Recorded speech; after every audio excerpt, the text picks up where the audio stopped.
Assalamualaikum warahmatullahi wabarakatuh. Apa khabar semua? Jadi ni dalam siri Back to Basic, kita nak teruskan tajuk erti hidup pada memberi. Kenapa tajuk ni?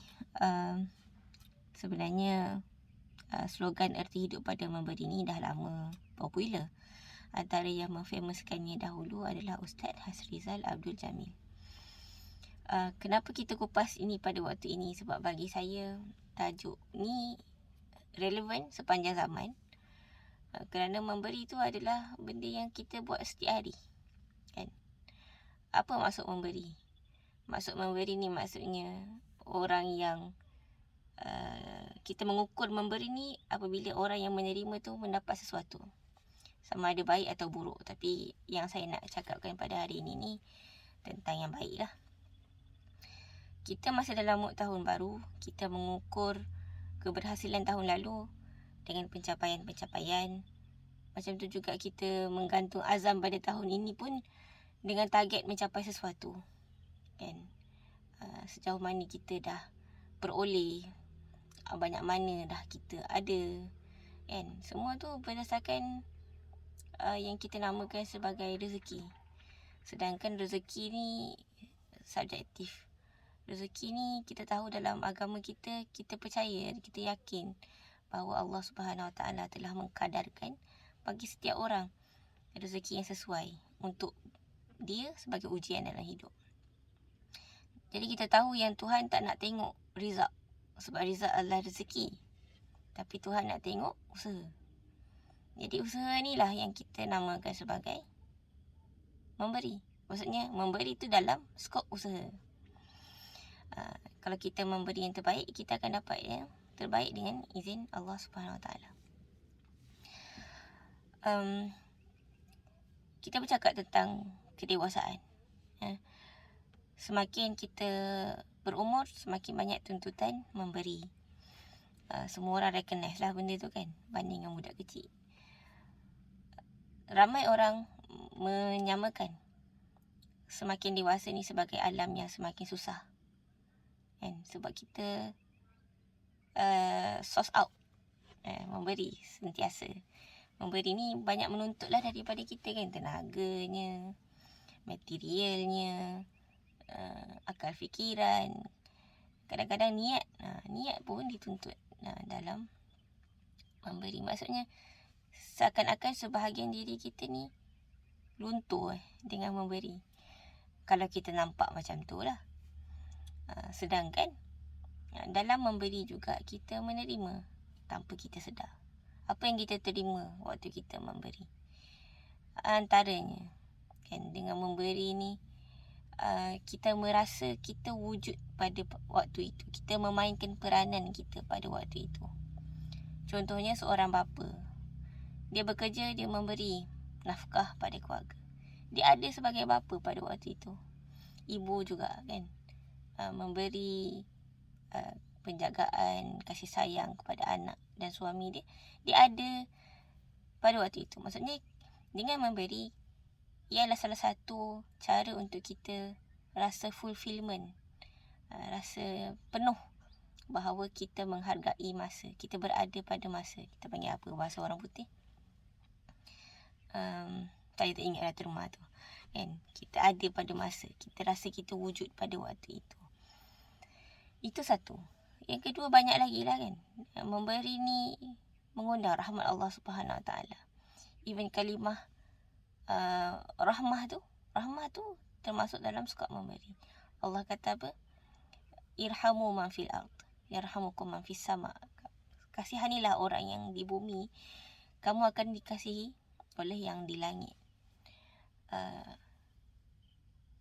Kalau kita mendoakan orang, malaikat akan mendoakan kita. Kalau kita bersedekah, kita menambah keberkatan dalam rezeki. Kalau kita menolong orang, Allah jamin akan membantu kita. Allah akan sentiasa berada dalam pertolongan hamba yang menolong hamba yang lain. Yang itu ada dalam sebuah hadis, kan. Itu dari segi pahala dan keberkatan. Macam mana pula dari segi tubuh badan kita? banyak kan.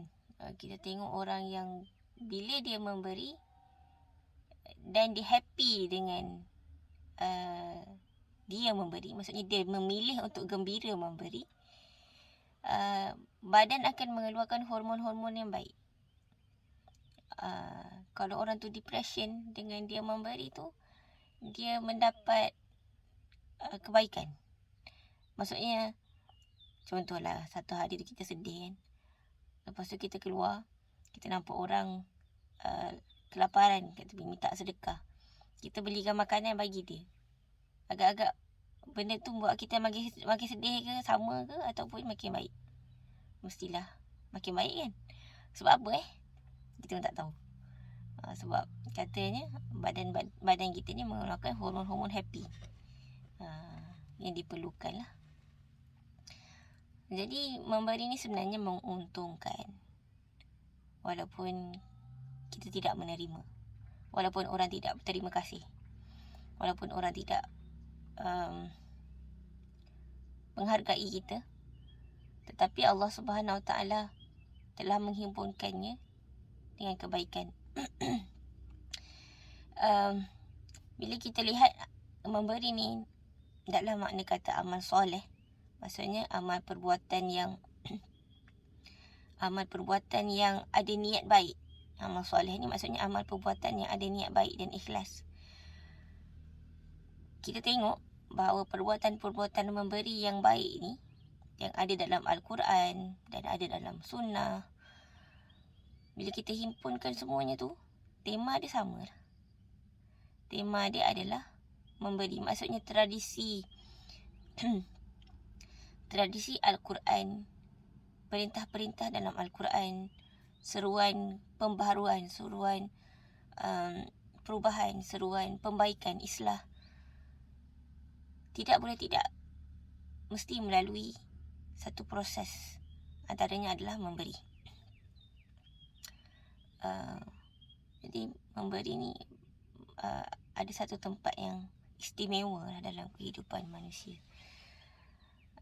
Kita mengertikan sesuatu tu dengan apa? Kita mengertikan sesuatu dengan makna, kan? Yalah, erti dan makna ni sama. Makna ni adalah benda yang mengisi elemen-elemen pada waktu tersebut.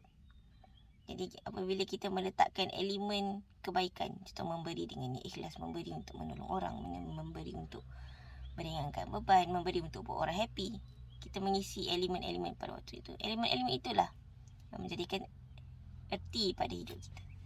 Semakin banyak elemen-elemen baik yang kita isi dalam aktiviti kita memberi itu, itulah erti hidup kita, semakin terisi dengan benda-benda baik.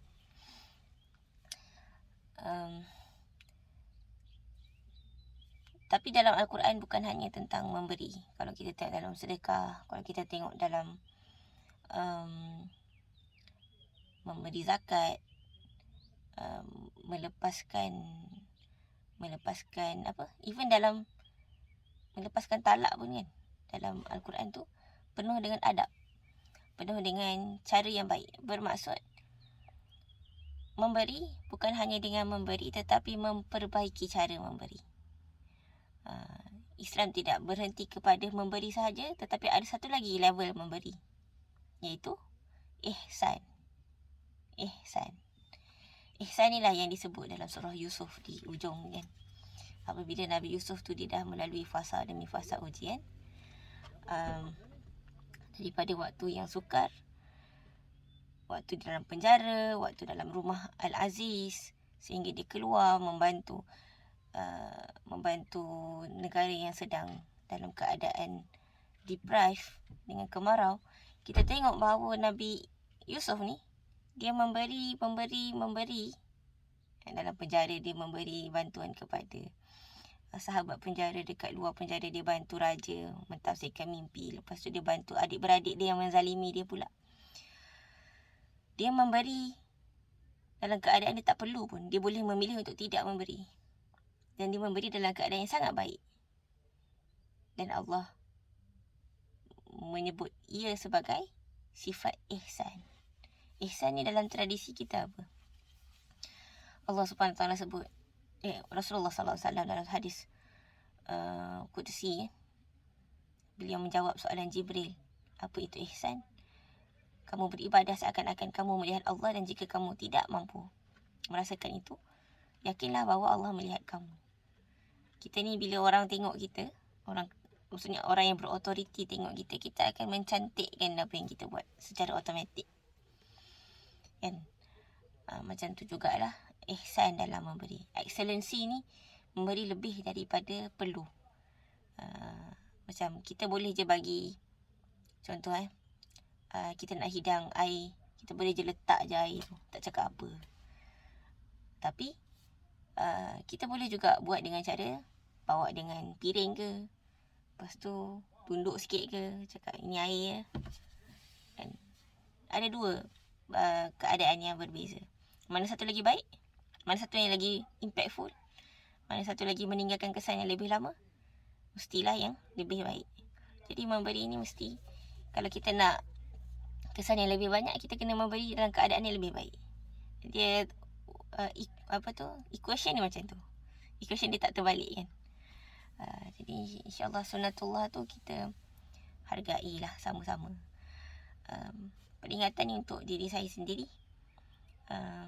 Bila kita dah semakin meningkat umur, semakin banyak topi ni maksudnya peranan lah. Sekejap jadi anak, sekejap jadi student, sekejap jadi pekerja. Jadi kita tahu yang memberi ni pelbagai dimensi. Kita kena kreatif dalam aktiviti memberi kita. Jadi sampai di sini saja perkongsian kita. InsyaAllah akan kita teruskan dalam siri-siri seterusnya. Sampai ketemu lagi. Assalamualaikum warahmatullahi wabarakatuh.